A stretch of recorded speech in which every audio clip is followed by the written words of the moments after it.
Welcome to PN Sports Channel. Be dynamic.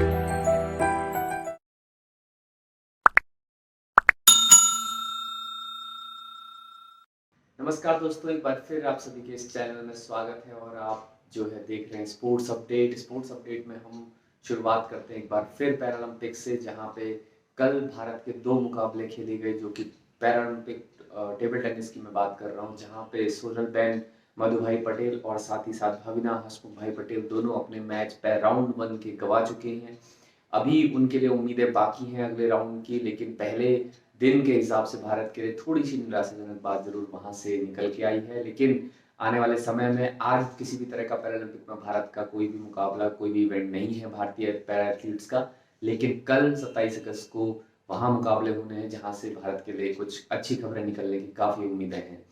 उसके अलावा Paralympic से हम चलते हैं, जहाँ पे नीरज चोपड़ा, जो कि एकमात्र गोल्ड मेडलिस्ट और एथलेटिक्स का पहला गोल्ड मेडल भारत के लिए लेके आए थे टोक्यो ओलंपिक से।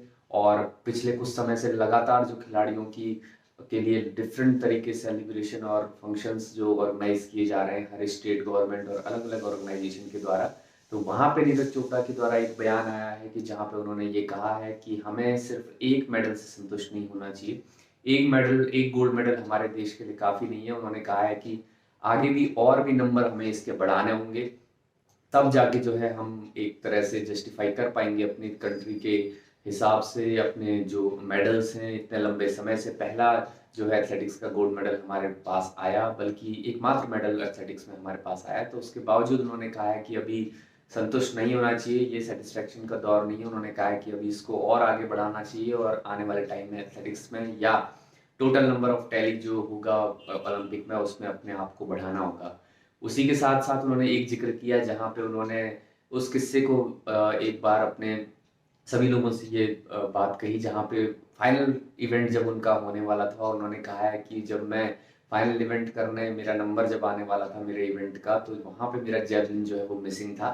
और उन्होंने देखा कि जो नदीम जो कि पाकिस्तान के जेवलिन थ्रोअर थे, उनके हाथ में उनका जो है भाला उन्होंने देखा और उन्होंने उनसे उनके भाले को वापस करने को रिक्वेस्ट किया और कहा कि जेवलिन मेरा वापस दे दो। और उसके बाद जब जेवलिन उन्होंने वापस दिया और उनको इवेंट क्योंकि तुरंत करना होता है और एक सेट टाइमिंग होती है, तो उन्होंने कहा इसीलिए मैं पहला जो मेरा थ्रो था वो थोड़ा सा हरिडली मैंने किया था, जल्दबाजी में मैंने किया था।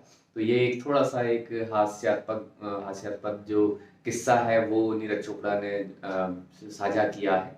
उसके अलावा हम आज बात करते हैं जो कि यूएस ओपन से लगातार बड़े जो एथलीट्स हैं, बड़े टेनिस प्लेयर्स हैं, वो लगातार अपने नाम वापस ले रहे हैं। और उसमें एक नाम जो है वो सेरेना विलियम्स का आया है। सेरेना विलियम्स आप सभी जानते हैं, वर्ल्ड की वन ऑफ द बेस्ट और कह सकते हैं कि बेस्ट वुमेन टेनिस प्लेयर रही हैं। और उनका यूएस ओपन क्योंकि 6 टाइटल ऑलरेडी वो जीत चुकी हैं और यूएस ओपन में बड़ी दावेदार के रूप में हमेशा मानी जाती हैं। सेरेना विलियम्स की जो चोट है, उन्होंने जो है वो हैमस्ट्रिंग टर्न होने की वजह से उनका हैमस्ट्रिंग टियर जो हुआ है वो जो है प्रॉपर तरीके से उन्होंने कहा है कि हील नहीं हुआ है। और जो भी उनके मेडिकल टीम है उनकी एडवाइस के अनुसार वो नहीं नहीं चाहती कि इस तरह के बड़े टूर्नामेंट में इस तरह का रिस्क लिया जाए। उन्होंने कहा है कि आगे आने वाले करियर को ध्यान में रखते हुए यूएस ओपन से वे अपना नाम वापस ले रही हैं। और उसी के साथ साथ अगर हम बड़े नामों की बात करें तो मेंस टेनिस खिलाड़ी राफेल नडाल, और चाहे हम डिफेंडिंग चैंपियन डोमिनिक थीम जो मैंने आपको अपडेट दी थी, उसके बाद एक बड़ा नाम जो है सेरेना विलियम्स भी जुड़ गया है, जो कि यूएस ओपन से इस बार अपना नाम वापस ले चुका है। उसके अलावा हम बात करते हैं Olympic silver medallist Ravi Dahiya की, जो कि इस बार वर्ल्ड चैंपियनशिप जो होने वाली है कुछ कुछ ही हफ्तों में, उसके वो मिस करने वाले हैं। उन्होंने कहा है कि लगातार जो ये फंक्शंस किए जा रहे हैं, उन्होंने कहा है कि जब वो ओलंपिक से लौटे थे तो उन्हें लगा था कि तैयारी का उन्हें वर्ल्ड चैंपियनशिप के लिए मौका मिलेगा। लेकिन लगातार जो ये फंक्शंस हो रहे हैं, लगातार जो एक हेक्टिक शेड्यूल जो उनके लिए है, रूटीन जो उनका एक तरह से थोड़ा सा बिगड़ गया है, उसकी वजह से उन्होंने कहा है कि वो इस समय वर्ल्ड चैंपियनशिप के लिए तैयार नहीं है और इस बार वो उसको मिस कर जाएंगे। आने वाले इवेंट्स के लिए वो उन्होंने कहा है कि बिल्कुल वे तैयार रहेंगे। अब बात करते हैं हम थर्ड टेस्ट मैच की, जहां पे कि भारत और इंग्लैंड के बीच कल तीसरा टेस्ट मैच, 5 मैचों की जो टेस्ट मैचेस की श्रृंखला है उसमें तीसरा टेस्ट मैच हेडिंग्ले में शुरू हुआ। और भारत का बहुत बेहद खराब प्रदर्शन एक तरह से हम कह सकते हैं, क्योंकि भारत ने जो है वो अपना अपनी पूरी टीम जो है वो 78 रन पे ऑल आउट हो गई और 10 विकेट 40 ओवर लगभग भारत खेल के 78 रन ही बना सका। और 2 ऐसे बल्लेबाज मात्र थे जहाँ पे कि दहाई का अंक वे छू पाया। आई थिंक रहाणे और रोहित शर्मा सिर्फ दो ऐसे बल्लेबाज थे जो 18-19 रनों पर पहुंचे। उसके अलावा कोई भी ऐसा बल्लेबाज नहीं था जो दहाई का अंक या कहीं भी किसी तरह की पार्टनरशिप दोनों की दो बल्लेबाजों के बीच भी ऐसा कहीं भी देखने को नहीं मिला। और एक्स्ट्रा प्रेशर जो है वो बॉलर्स पे आया और अगेन हमारी टेल पे जो प्रेशर आया रन बनाने का वो इस बार नहीं कर पाया उसको।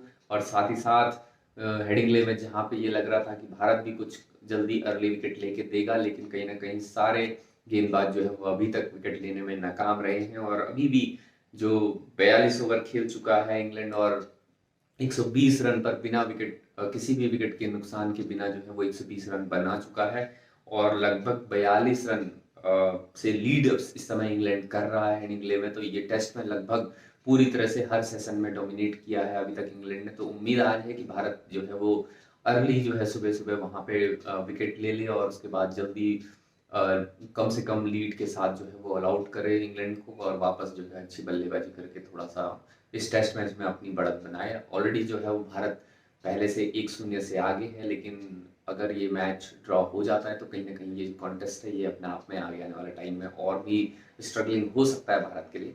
तो यही उम्मीद के साथ कि आज भारत टेस्ट सीरीज में भी अच्छा करेगा और पैरालंपिक्स में कल जो भारत के इवेंट्स है वहाँ भी भारत अच्छा करेगा, उसके बारे में हम आपको एक बार और अपडेट देंगे। तो इसी के साथ ये सारी अपडेट्स आज आपके लिए थी। अगर आपको पसंद आता है तो ज़रूर लाइक करिए, सब्सक्राइब करिए और कमेंट करना ना भूलें। और जिस तरह के फीडबैक्स आप हमें देना चाहते हैं वो दे सकते हैं। और साथ ही साथ जो बेल आइकन की जो को प्रेस करना ना भूलें, क्योंकि वही उसी घंटी को बजा के आपको आने वाले टाइम में हमारे वीडियोस का अलार्म मिलता रहेगा, नोटिफिकेशन जो है वो उसकी घंटी बजाना ना भूलें। बहुत बहुत धन्यवाद, बहुत बहुत शुक्रिया।